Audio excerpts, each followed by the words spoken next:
Hello, I'm Josh from Job and Joshua's History of Some Reviews. Today I'm going to be looking at the WD Desktop Internal Hard Drive Blue Edition, 1 terabyte of memory. It is a 7,200 RPM. It was $40 on Black Friday, Black Thursday, what have you.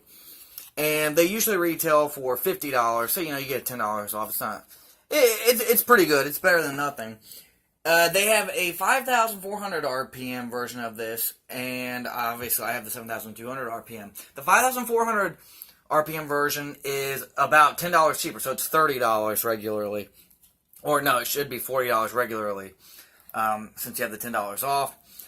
Got to get the 7,200 RPM. You'll get better performance. Some people say you don't. I've never had a 5,400 RPM hard drive do better than a 7,200 RPM. I've just never had it happen. 5,400 is like laptop standard besides SSDs that are taking over. So, laptop hard drives for me are usually pretty slow. I've had HP, I've had Dell, I've had Asus, I've had Toshiba, I've had Sony. What else have I? I've had like other ones too. And they're just, I don't know out of any of them. And they were Samsung branded hard drives. They were Crucial branded. And like, I've never had one be faster than 7,200. You can see the difference, especially if you're into strong and powerful computing, video editing, photo editing, having a lot of tabs open at once, having a lot of tabs open and video editing and all that other stuff does have to do with RAM and CPU and processing power, motherboard, things like that, fans, graphics cards, what have you. But hard drive is a big part of that, because I have tested on my big gaming PC with 16 gigabytes of RAM and the 1050 Ti graphics card, Asus motherboard, and a whole bunch of other stuff. I cloned a hard drive over to a 5,400 hard drive. And I did a side-by-side comparison before, and you can definitely tell the difference in video editing and programs and stuff like that. It does not matter. Like, this is what you want. Now, the WD Blues does tell you on the side compatibility with Windows 10, Windows 8, 8.1, Windows 7, Windows Vista, Windows XP, Mac OS X 10, Yosemite, Mavericks, or Mountain Lion. Compatibility may vary depending on the user's hardware on a Mac. Minimum requirements are a SATA host adapter card or a SATA interface, which most computers have today, especially if you custom build them. Mac OS X, yeah, we already said that. And, yeah, Windows and Mac compatible. Desktop, here's what it says right here. Desktop, hard drives for every application. Everyday use. It's the WD Blues for everyday use, and it comes with free cloning software.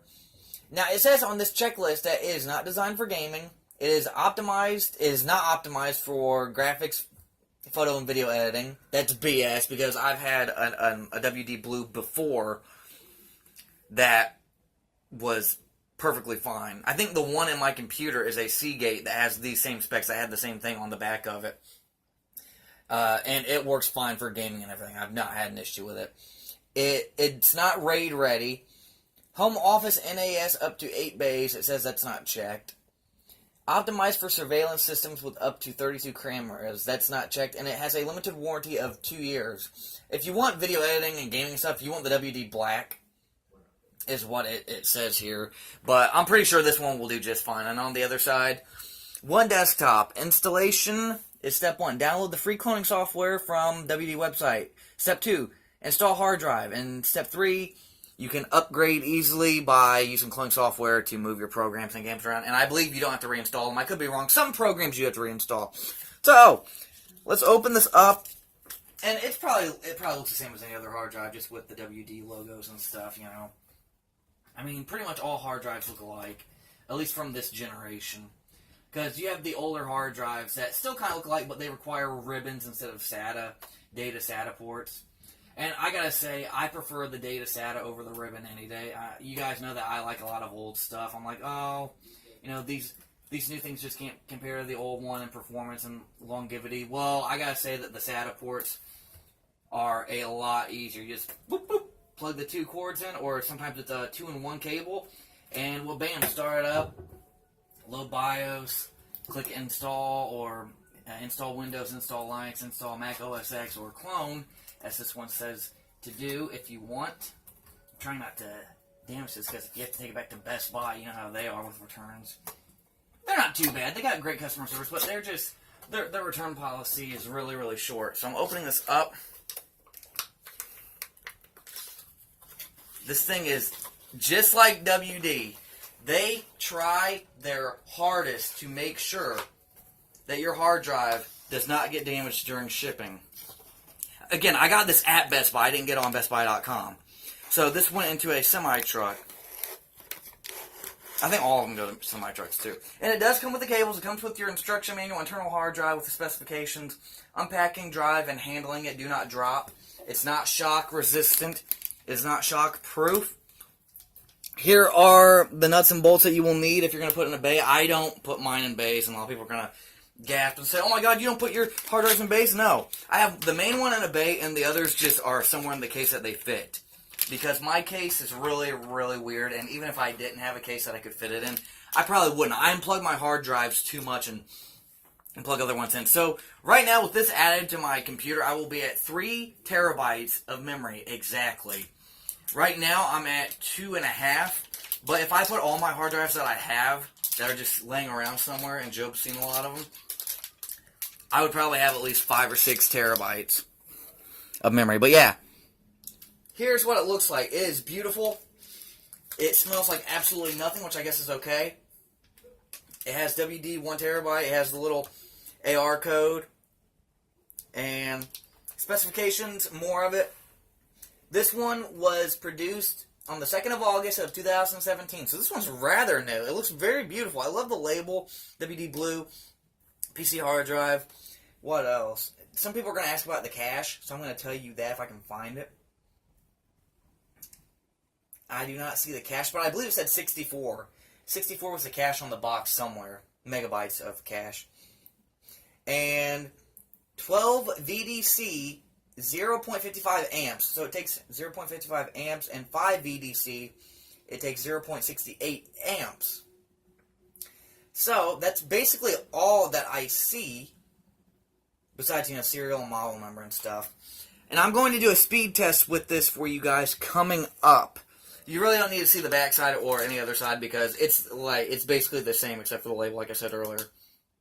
Let's put this bad baby in. Alright, I am starting it up. Just hit the power on button. Keep in mind, I have 3 hard drives installed with 2 different OSs. One's Windows 7, as you know of, and this one's Windows 8.1. So we'll do a boot camp, a bootloader screen.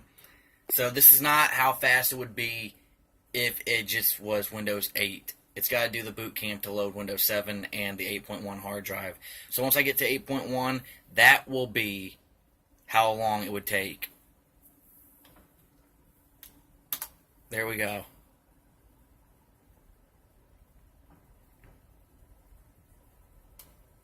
Look at that. Boom. Loaded right to startup.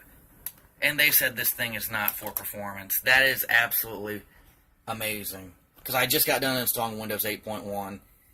Wow. That is way faster than Windows 7. I don't know why people hate 8.1 so much. It is so much faster. I've never had anything slow with 8.1 besides laptops. But even then on laptops, it's faster than Windows 7 and Vista laptops. So I can't really complain too much. I love Windows 8.1.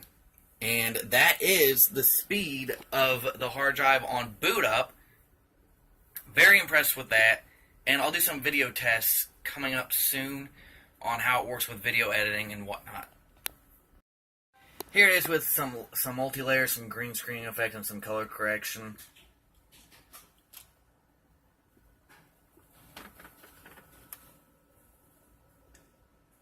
As you can tell, it's a little choppy at times. These clips were all filmed in 30 FPS. They're stock video. You can see there's a little bit of choppiness that's going on. And this is without it being rendered into out, which would probably make all these work a lot more smoothly. But if you're one of those people that doesn't like to render into out a whole video, if you're doing like 40 or 50 minute videos, documentaries and crap, this is not the hard drive for you unless you're willing to render into out for your previews and stuff. Here's the green screenshot. You can see it's really choppy. on this hard drive. But if you're just looking for something to light game on, light video editing, YouTube vlogs, I guess, this is fine.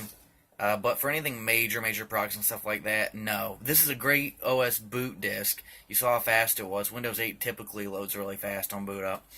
But yeah, this is not for everyone. Me, I am used to rendering into out, but professionally, I would give it a 7 out of 10. But then again, for the price, of course you can get a better drive for the same price. They have WD Scorpios, which are 2.5 platters, and they're the Black Series, WD Black Scorpio, and you can get those for like 10 or 20 bucks. I believe up to 500 gigabytes at $30. But those have a lot of issues. Some of them do, not all of them do. So if you want a faster drive, get a WD Scorpio, but they're usually used. The older ones that are used are usually faster than the newer ones. But yeah, 7 out of 10 for this. It's not the best hard drive you can get. It's not the worst. It's better than... A few years ago, I would have loved to have had this as a video editing drive. But now, there are so many better options out there, such as Seagate, Barracudas, and stuff like that.